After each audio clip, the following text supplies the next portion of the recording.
Hello दोस्तों, कैसे हैं आप लोग। मैं दुर्गेश जायसवाल। आज हम लोग उत्तर प्रदेश स्पेशल में महत्वपूर्ण तथ्यों को लेकर आपके बीच आए हैं, तो इस वीडियो को पूरा अंत तक देखिएगा।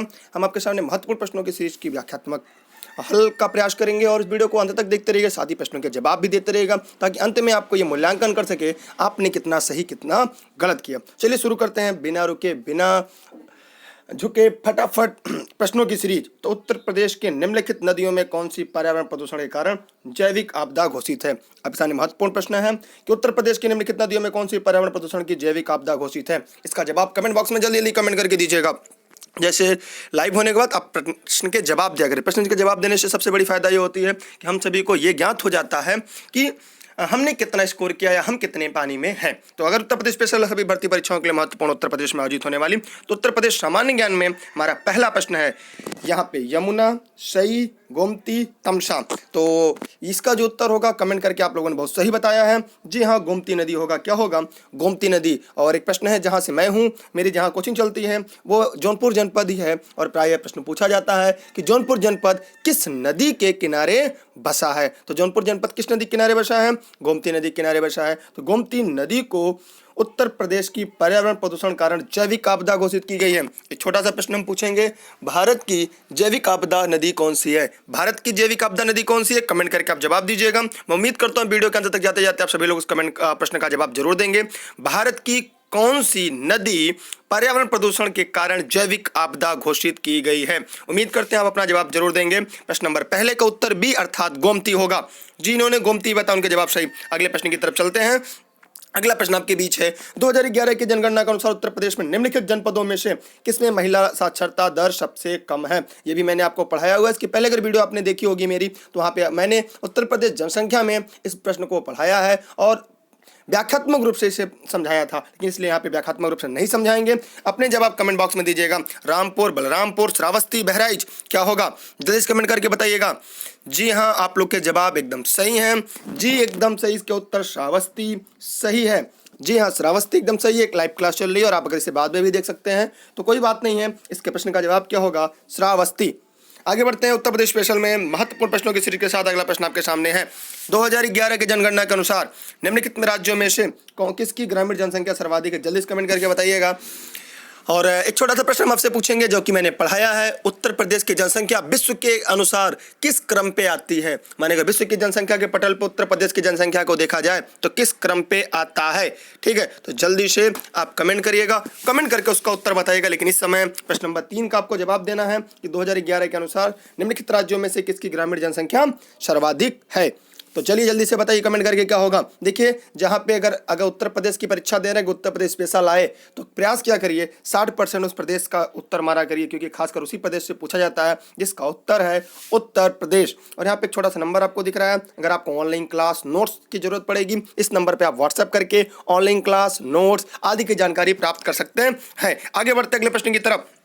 अगला प्रश्न है, उत्तर प्रदेश में पूर्वांचल एक्सप्रेस महामार्ग में निम्नलिखित में से कौन से नगर से नहीं गुजरती? मैं उम्मीद करता हूं इसका जवाब कमेंट करके जल्दी से देंगे। जल्दी बताइएगा, उत्तर प्रदेश में पूर्वांचल एक्सप्रेस मार्ग कहां से नहीं गुजरती? आपके पास 20 सेकंड है, जवाब दीजिएगा प्रश्नों का। और तब तक अगर आपने वीडियो को शेयर नहीं किया, अपने सभी साथियों को शेयर कर दीजिएगा, और लाइक नहीं किया तो लाइक भी कर दीजिएगा, ताकि सभी लोगों तक ये पहुंच जाए। उत्तर प्रदेश स्पेशल की सबसे महत्वपूर्ण सीरीज है सामान्य ज्ञान उत्तर प्रदेश की सीरीज। जी हाँ, सही जवाब बस्ती। ये बस्ती से नहीं गुजरती, और ये आजमगढ़ से जाती है, फैजाबाद से जाती है, मऊ से जाती है, अन्य जिलों से होकर जाती है, लेकिन ये बस्ती जिले से होकर नहीं जाती। जिन्होंने बस्ती बताया था उन सभी के जवाब सही हैं। ठीक है, चलिए आगे बढ़ते हैं। अगला प्रश्न है हमारे सामने, प्रश्न नंबर 5। 15वां जो प्रवासी भारतीय दिवस जनवरी 2019 में कहाँ पे आयोजित किया गया था? इसलिए पूछा जा रहा है क्योंकि ये काफ़ी महत्वपूर्ण है, वह किसी भारतीय नेता से, एक बड़े नेता से संबंधित है। तो आप समझ गए होंगे कहाँ पे होगा। तो सीधी सी बात है कि उत्तर प्रदेश की बात है, कहीं ना कहीं उत्तर प्रदेश से होगा। तो उसका संबंध वाराणसी से है। कहाँ से है? वाराणसी, माने वाराणसी में आयोजित हुआ था। ठीक है, एक छोटा सा प्रश्न, वाराणसी का पुराना नाम क्या है? कमेंट करके जवाब दीजिएगा। वाराणसी का पुराना नाम क्या है? आप कमेंट करके जवाब दीजिएगा। तब तक हम लोग अगले प्रश्न की तरफ बढ़ते हैं। अगला प्रश्न आपके सामने आ चुका है, उत्तर प्रदेश में निम्नलिखित नगरों में से किसे स्मार्ट सिटी विकास कार्यक्रम में विकास के लिए केंद्र सरकार द्वारा नहीं चुना गया? नहीं पूछा है, माने 3 विकल्प ऐसे हैं जिसे चुना गया है, एक को नहीं चुना गया है। बताइए, लखनऊ, इलाहाबाद, कानपुर, गाजियाबाद। जल्दी जल्दी अपने प्रश्न के जवाब दीजिए, फटाफट अपने प्रश्नों के उत्तर दीजिए। देखते हैं सबसे सही सबसे सटीक उत्तर किसके आते हैं। जल्दी से बताइए क्या होगा। जी हाँ, सही बता आप लोगों ने। इसका उत्तर होगा गाजियाबाद। गाजियाबाद को नहीं चुना गया है, बाकी लखनऊ को चुना गया, इलाहाबाद को, कानपुर को स्मार्ट सिटी के विकास कार्यक्रम के लिए केंद्र सरकार द्वारा चुना गया है, लेकिन गाजियाबाद को नहीं चुना गया है। चलिए इसी के साथ अगले प्रश्न की तरफ बढ़ते हैं। देखिए, इस वीडियो के से देखने के बाद छोटा सा काम करिएगा, आप लोग टेलीग्राम पे जुड़िएगा, क्योंकि इस वीडियो के जो ये प्रैक्टिस सेट की नोट सीरीज है हमारे टेलीग्राम पे उपलब्ध होगी। टेलीग्राम अगर आपके पास ऐप होगा तो उसमें दुर्गेश सर सर्च करिएगा, नहीं तो इसके डिस्क्रिप्शन में लिंक होगी, लिंक से आप जुड़ सकते हैं। यहाँ पे सूची 1 और 2 को मिलान करना है। एक तरफ है खेल का सामान, एक तरफ उद्योग है, एक तरफ केंद्र है, तो आपको जल्दी से ये बताना है इसका उत्तर क्या होगा। जल्दी जल्दी कमेंट करके बताइएगा आप लोग को कि खेल का सामान कहाँ के लिए प्रसिद्ध है, खेल का सामान कहाँ के लिए प्रसिद्ध है। तो आपने सही बताया। एक एक प्रश्न लेते हैं, इसमें 4 प्रश्न आपके बनेंगे। खेल के सामान किसके लिए प्रसिद्ध है, कहाँ से, मेरठ। सही जवाब। जिसने 1 का 3 बताया उनके जवाब सही हैं। अब दिया सलाई, जल्दी से बताइएगा दिया सलाई कहाँ पे, मुरादाबाद, सहारनपुर, बरेली। दिया सलाई अपने अपने जिले का भी बताइएगा, आप किस जिले से हैं। दिया सलाई क्या है, बरेली से। दिया सलाई बरेली। चलिए दूसरी बात, अगला है पीतल का सामान। तो पीतल का सामान कहाँ है, जल्दी से कमेंट करके बताइएगा। पीतल का सामान, जी हाँ सही बताया आप लोगों ने, मुरादाबाद। जी जी मुरादाबाद। अगला देखेंगे हम लोग, अगला है लकड़ी पर नक्काशी, एक ही बचा है जिसका नाम है सहारनपुर। तो लकड़ी पर नक्काशी सहारनपुर। ठीक है, तो ये जिन्होंने बताया तो उन सभी के जवाब सही थे। इसे नोट डाउन कर लेगा, इसके स्क्रीनशॉट रख लीजिएगा अपने पास। एक छोटा सा मेरा आपसे रिक्वेस्ट है कि आप लोग जो लोग जिस जिस जिले से वीडियो देख रहे हैं वो अपने अपने जिलों के बारे में एक एक विशेषता से कमेंट बॉक्स में जरूर लिखेंगे, क्योंकि आपके द्वारा 5 सेकंड में लिखा गया यह कमेंट आकि बाकी अन्य कमेंटों को पढ़ने के बाद एक बार में हमें यूपी स्पेशल में यूपी से जुड़े हुए अन्य जिलों के विशेषता के बारे में मालूम हो जाएगा। तो आप लोग अपने अपने जिलों की विशेषता के बारे में बताइएगा। मैं तब तक अपने जिले के बारे में बता देता हूं। मैं दुर्गेश जायसवाल जौनपुर से हूं, जिसे सिराज हिंद कहा जाता है, अर्थात हिंद का सिराज कहा जाता है। ठीक है, और यह प्रश्न कई बार परीक्षाओं में पूछा है, और अभी सुपर टेट 2018 में भी पूछा गया था ये कि सिराज हिंद किस जिला को कहते हैं। तो वो जिला है आपका उत्तर प्रदेश, जौनपुर जिला, जौनपुर उत्तर प्रदेश का जौनपुर जिला।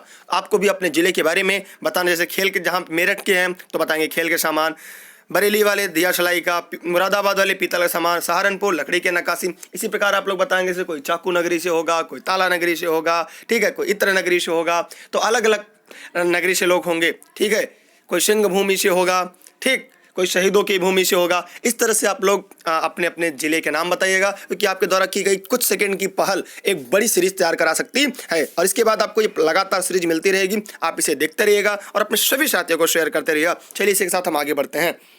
अब इसमें ये कूट है, अपना कूट मिला लीजिएगा। अगला प्रश्न आपके बीच आ चुका है, शायद आप देख भी रहे होंगे। निम्नलिखित में से किस राज्य में जापानी इंसेफेलाइटिस अनुसंधान केंद्र स्थापित किया जाने वाला है। प्रश्न नंबर 8 आपके सामने है। इसका जवाब मैं उम्मीद करता हूँ इसका जवाब आप दे लिए होंगे। मैंने छोटा सा आपको ट्रिक भी बताया है। अगर आप उत्तर प्रदेश की परीक्षा देने जा रहे हैं तो वहाँ पे जो प्रश्न आते हैं उसमें 60% उत्तर प्रदेश सही होने की संभावना ज़्यादा होती है, और जिस राज्य में आप परीक्षा देते हैं उस राज्य की संभावना ज़्यादा होती है। तो जल्दी से बताइएगा, मध्य प्रदेश, राजस्थान। इसका जवाब आपका सही है उत्तर प्रदेश। तो जिन्होंने उत्तर प्रदेश बताया है उनके जवाब एकदम सही है। ठीक है, अगले प्रश्न की तरफ बढ़ते हैं। प्रश्न नंबर 9 ये हमने पढ़ाया है, अगर आपने पढ़ा होगा तो आपको पूरी तरीके से याद होगा। ठीक है, प्रश्न आपके सामने है।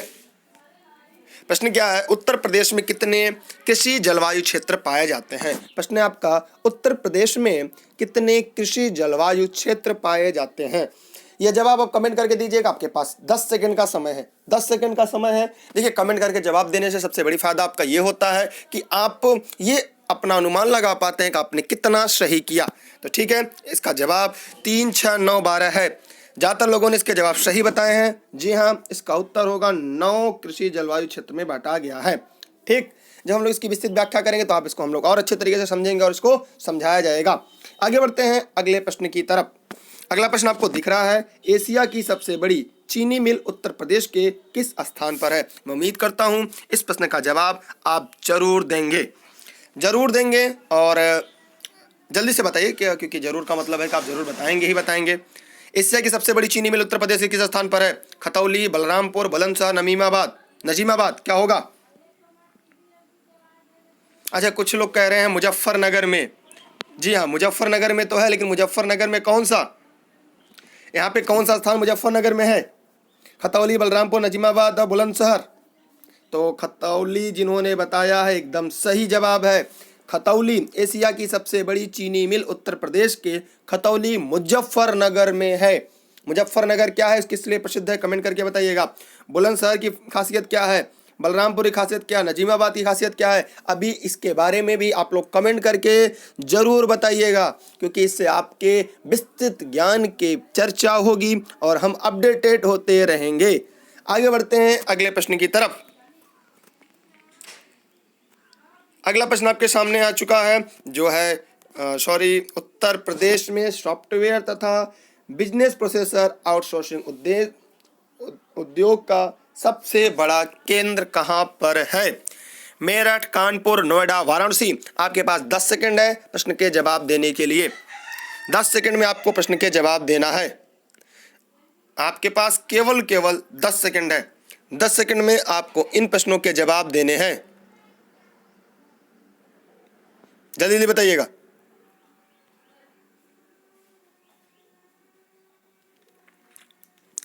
जल्दी बताइए क्या होगा। जी हाँ, जिन्होंने नोएडा बताया उनके जवाब पूरी तरह सही है। जिन्होंने नोएडा बताया है उनके जवाब पूरी तरीके से सही है। ठीक है, नोएडा सही जवाब है। जी हाँ, नोएडा राइट आंसर है। आगे बढ़ते हैं अगले प्रश्न की तरफ। अगला कोई कूट भी दिया गया है। चलिए इनके पहले प्रश्न को पढ़ लेंगे, फिर इनके कूटों के बारे में बात करते हैं। निम्नलिखित पंचायतों में से किसने उत्तर प्रदेश में जिला योजना में सम्मिलित किया जाता है? 3 कूट है, नगर पंचायत, ग्राम पंचायत, क्षेत्र पंचायत। जल्दी से कमेंट करके बताइएगा इसमें किसे चुना गया है, मतलब कौन सा इसमें सही है कूट। आपके पास इस प्रश्न को बताने के लिए 15 सेकंड है।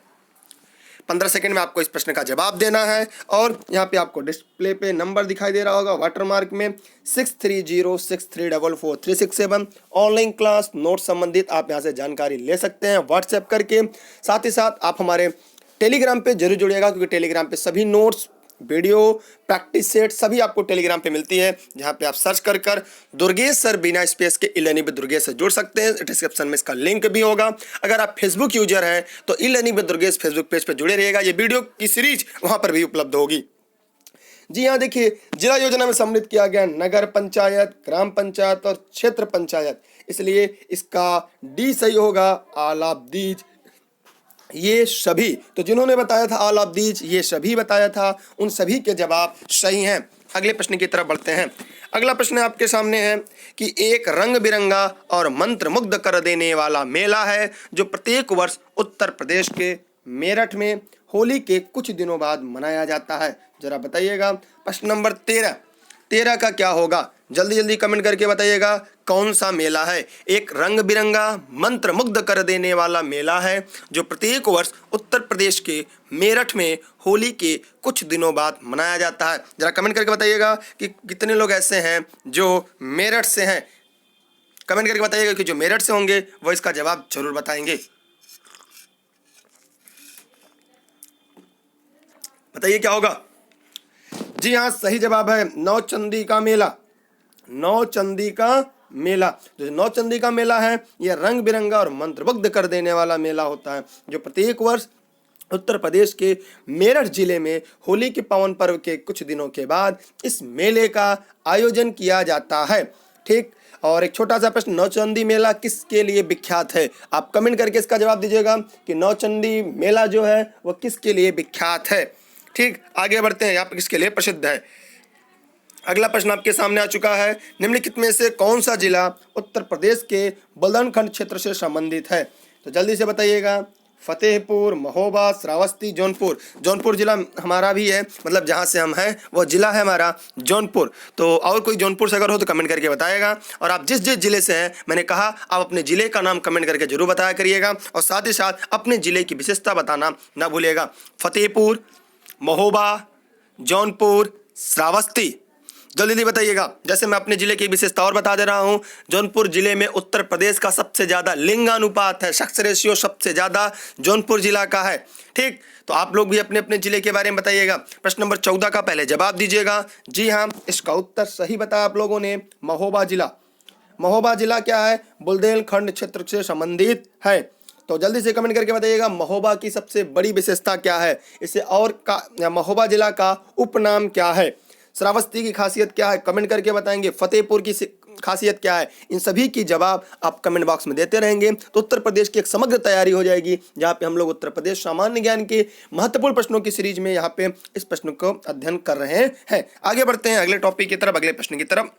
अगला प्रश्न आपके बीच है, जकार्ता एशियाई खेल 2018 में शूटिंग में स्वर्ण पदक जीतने वाले 16 वर्षीय सौरभ चौधरी उत्तर प्रदेश के किस जिले से संबंधित हैं? जरा देखिए, कोई आपका जिला तो नहीं है इसमें से? इलाहाबाद, मेरठ, गोरखपुर, अलीगढ़। आप लोग कमेंट करके बताइएगा कि आप किस जिले से हैं और आपके जिले की कौन सी विशेषता है। अगर इस विकल्प में से किसी जिले से संबंधित हो, आप उस जिले के बारे में कम से कम 5 लाइन तो बेहतर लिखिएगा, जो प्रायः परीक्षा में पूछे जा सकते हैं। जी हाँ, इसमें आप लोग के जो जवाब आ रहे हैं एकदम सही आ रहे हैं, आप कमेंट करके जवाब देते रहिएगा। जी, आपका उत्तर मेरठ सही है। आप लोगों का जवाब मेरठ सही है। मेरठ क्या है? सही जवाब है। आगे बढ़ते हैं अगले प्रश्न की तरफ। अगला प्रश्न है, उत्तर प्रदेश का निम्नलिखित में से कौन सा जिला बुंदेलखंड क्षेत्र का हिस्सा है? अभी जस्ट पहले हम लोगों ने पढ़ा था। मैं उम्मीद करता हूं कि आप इसका जवाब तुरंत दे लेंगे। जी, प्रश्न नंबर 16 का जवाब आप तुरंत दे लेंगे।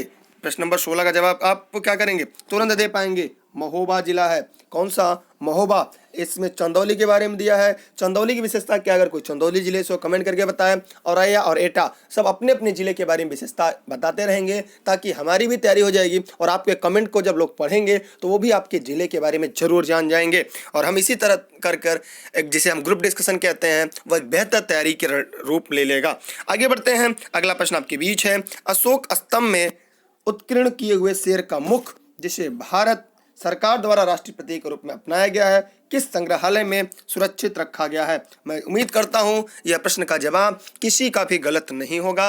आपके सामने 4 विकल्प है, कुशीनगर, सारनाथ, कन्नौज, लुम्बिनी। लुम्बिनी का संबंध किससे है, यह कमेंट करके बताइए। किस महापुरुष से है और वर्तमान में लुम्बिनी कहाँ पर है? कन्नौज किस लिए प्रसिद्ध है और कन्नौज की सबसे प्रमुख विशेषता क्या है? सारनाथ क्या है और कुशीनगर, इन सभी की विशेषता आप लोग बताइएगा। तब तक हम इस प्रश्न का उत्तर हम बता देते हैं। आप लोगों ने एकदम सही बताया है। सारनाथ के संग्रहालय में आज भी सुरक्षित रखा गया है। भारत सरकार द्वारा इसे राष्ट्रीय प्रतीक के रूप में अपनाया गया है, जिसे अशोक स्तंभ कहते हैं। तो आप लोग के जवाब बी राइट आंसर है। बी सही जवाब है। चलिए, बहुत बहुत धन्यवाद। अगले प्रश्न की तरफ बढ़ते हैं। तो आप लोग इन चारों विकल्पों के बारे में जरूर 2-2 लाइन बताइएगा, क्योंकि मैं बताऊंगा तो वीडियो काफी लंबा हो जाएगा, आप लोग भी को भी बाद में दिक्कत होती है, इसलिए आप लोग बताएंगे तो सही रहेगा, क्योंकि इससे आपके ज्ञान की परख हो जाएगी। वैसे तो हम पूरा एक एक जिले के बारे में विशेषता जल्दी की वीडियो सीरीज लाएंगे। चंदेल शासन के दौरान उत्तर प्रदेश का निम्नलिखित में से कौन सा क्षेत्र जीजक भक्ति या जय होटी के नाम से जाना जाता है? तो जल्दी से कमेंट करके बताइएगा क्या होगा। जल्दी से कमेंट करके बताइएगा। देखिए, इसके बारे में बताइएगा कौन कौन ऐसे लोग हैं जो अवध के बारे में जानते हैं, काशी किसे कहते हैं, दोआब किसे कहते हैं, बुंदेलखंड क्या है? इसके प्रश्न का जवाब अब जल्दी से दीजिएगा। प्रश्न नंबर 18 का जवाब जल्दी जल्दी कमेंट करके दीजिएगा। जल्दी जल्दी कमेंट करके दीजिए। आप लोग बताइए क्या होगा। देखिए, इसका जवाब कुछ लोगों ने सही दिया है।